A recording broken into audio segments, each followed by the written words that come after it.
Hello, and picture your son wide awake on his bed, just energy flowing through his body, as "Good night, honey" are the last words in the world he wants to hear. Okay, imagine instead you go in and you're reading him an adventure book about dinosaurs.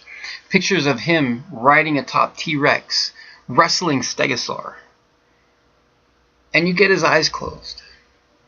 Sleep now, my beloved. Dream of playing with dinosaurs, and tell me the adventures of the morning.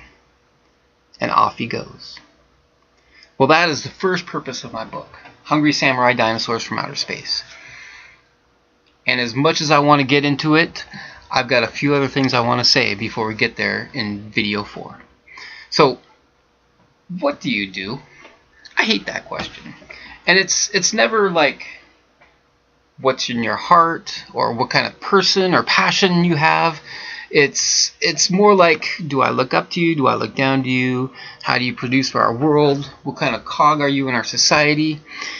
And I've never known how to answer that until now. See, it's always now been my vision to get young boys to sleep peacefully in their beds with adventure in the heads. And I've always been like, well, how do you do this? Okay? Problem. I want to work with boys how they are already hot-wired, not force things in their face. Stuff like sitting in a chair, not moving for 7 hours, listening to the teacher, or to memorize a whole bunch of facts that they are not going to be able to utilize or, have uses for until maybe way down the road. Those are things that are not necessarily what's needed in a little boy's life. Okay? Little boys want to play. They want to run. They're energized with cool toys, and they want to hear a good story. Little boys don't want your stress from the day. They don't want to hear about your frustrations. Remember, they want to play. So if you go to nighttime activities and you're all wired from the day, or life burdens are chomping your smile, you're passing them on to your child, and thus you're unloading onto them that life is horrible. And it's no wonder they don't want to go to sleep. Now, first thing, if you're going to have a connecting moment, a quality time, some life enhancement lesson with your children, you're going to have to work on yourself first, in your own head, before you connect for bedtime. So let's say you just take a deep breath and say, okay, I'm going to enter in. I'm going to be with my child, and I'm going to enter into the sacred moment called parenting. And you need to be ready for playland, ready for action and adventure, little boy style. So a little boy, he's still in a precious state where he still believes in dinosaurs and dragons, magic, heroes, and especially the heroic. And this is a very important stage in a boy's and man's development. Okay, he needs to know that he can handle himself, that he is dangerous, even if it's only in his imagination. And in his adventure is his playtime. If you are precious enough to be able to listen to the stories as he plays, he's overcoming incredible odds. Now, a little story about my son. We were talking, a few years ago, and I was like, what do you want to do? What do you want to be? And he's like, Dad, I want to cut off my hand, insert a chainsaw, and kill zombies all day. And I was like, wow, that's so great. That's like, encouraging his warrior heart. And, it was a year later, and I was asking him the same questions, and he was like, oh, Dad, that chainsaw stuff, that was so last year. Like, I'm totally not into that. So our conversation went around, and I'm like, well, what would you want to put on your hand? And he's like, well, I'd love to put a bazooka on there, or like this endless feed rocket launcher. And, it made me smile so much because, here he is, the things have not changed inside of him. He still wants to be dangerous. He still wants an adventure where he's actually saving society or something, but it's his warrior stage inside of him. Now, this is a crucial stage to his development into becoming a man, to find his way in the world, overcoming obstacles, problem solving, success mindsets. This will set the course of his life for the rest of his life. Now, don't you want your best for your children? That's a stupid question because I know you do. Now, family is one place where we are supposed to gain all the love, all the respect, all the encouragement, all the life skill training, everything we need in success to live, to succeed in life, and to accomplish our goals, and have all that support in our own endeavors. And sadly, this is not the case for most of us. Sorry. It's not the case for any of us. Now, how as parents do we breathe that life into our kids without making the same mistakes our parents made?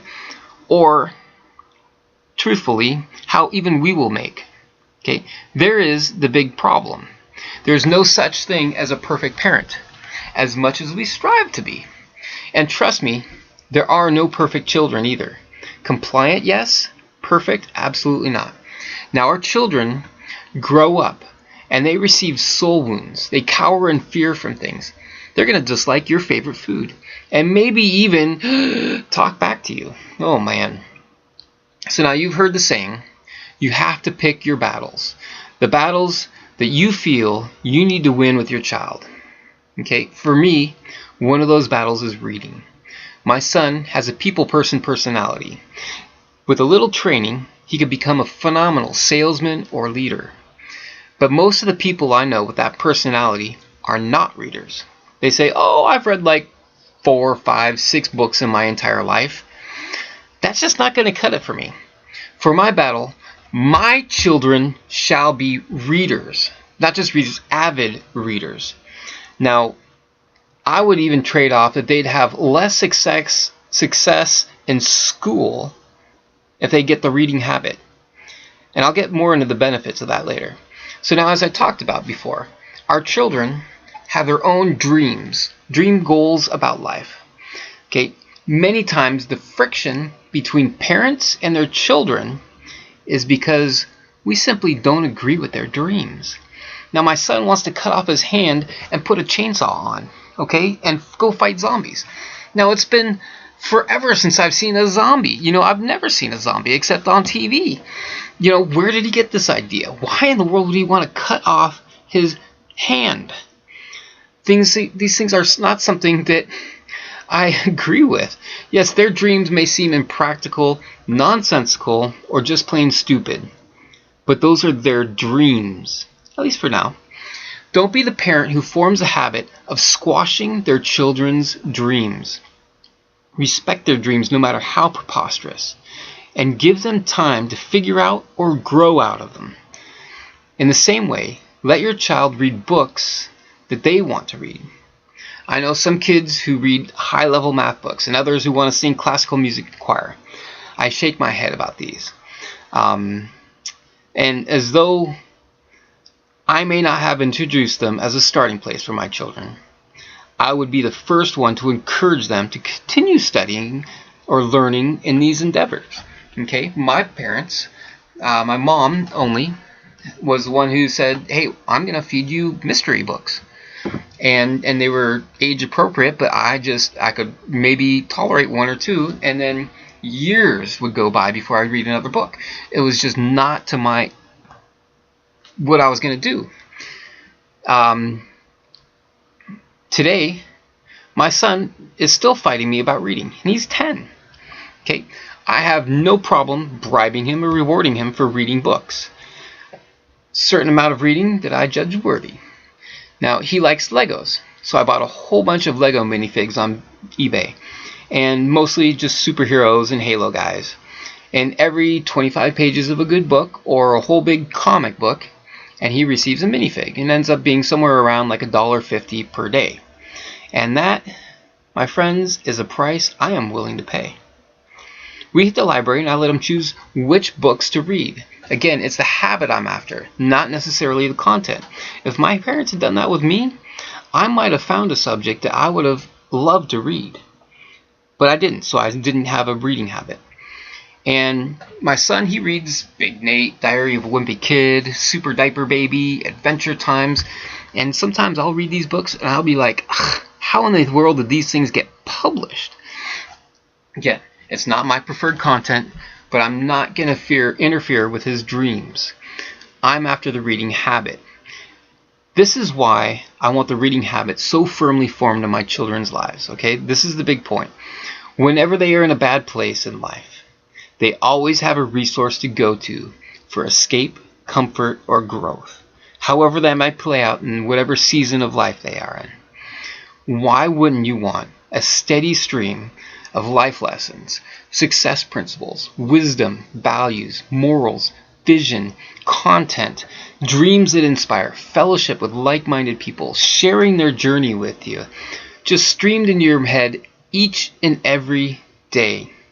It's like you're living on a different plane than that brain-sucking TV planet, okay? And it helps to ease the burdens of teaching your children life skills to prepare them to live daily, okay? As Thoreau said, I wanted to live deep and suck out all the marrow of life. Now, you can't do that with entertainment, but he meant through books and through intentional living, okay? Because wouldn't it be awesome to discover great stories that will attract your child's attention without all the garbage? Now,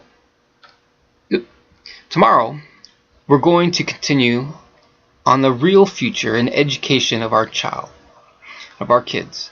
And I hope to see you there. Right now, I'd like you to write below 1 or 2 battles you have taken on behalf of your children or child. Should be some great reading. Now please join our updater. We'll update you on the next video and let you know what's coming next. And so folks, I want to say thank you, thank you, thank you. I appreciate you.